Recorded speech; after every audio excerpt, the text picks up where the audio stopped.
Okay, we're going to have to make a part one and part two. This is a Bang & Olufsen turntable, a model, what is it, an RX2?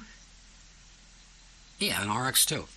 This was a flea market find yesterday at my favorite flea market in Mansfield, Connecticut, and it was $6 because it had a broken needle, and which I fixed in the previous video, and it also would work just a little bit if you when you started the turntable up, the motor would run for just a few seconds and then the arm would come over and it would shut back off again. It wouldn't play the record. Easy problem. What you have to do is take the turntable, the top half of the turntable. There's two turntables here. You take the top section off, and I'm not going to take this all the way apart because I've already done it twice or three times and I don't feel like doing it again. But once you take the belt off, you take the belt off, and don't take it all the way off the motor from under here, but you just take the belt off, and then you can just lift out this portion of the turntable, and under there you're going to see two operation switches. They're little micro snap switches. Those switches have to be cleaned, and one of them is a carryover switch, and that's what the problem was, and that's all that was wrong with this thing. These are interesting to watch work, especially when they play a 45, which we'll do first. You play a 45, you put it on the turntable, and you'll notice the adapter is built in and it's spring-loaded. When you put a record on it, it goes down like that, and it pushes it down all the way. When you push the play button, it lifts the record up and then lifts it back down again.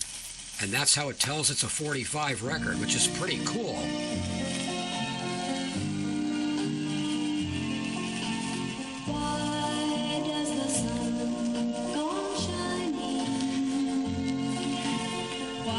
Of course, it's easy to see with a good quality turntable how bad my records are, but these are just test records anyway.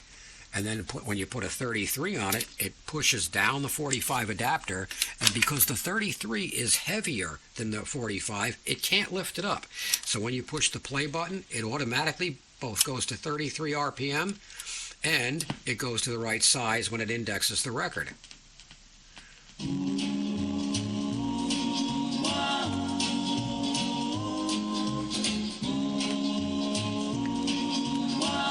And you got a cueing control. You can lift it up like that, which you should always do with these. Don't ever lift the arm. Oh man, that's a disaster. It's a very bad thing to do.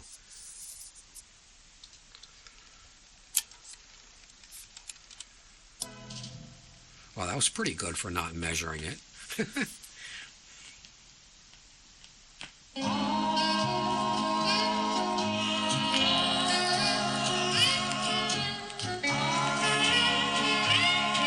Cheap little Radio Shack amp with a magnetic input.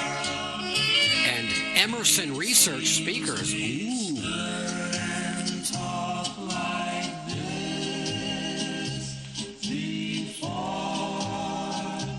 And you just hit the play button again and it'll shut off. Or when it gets to the end of the record, it'll shut off.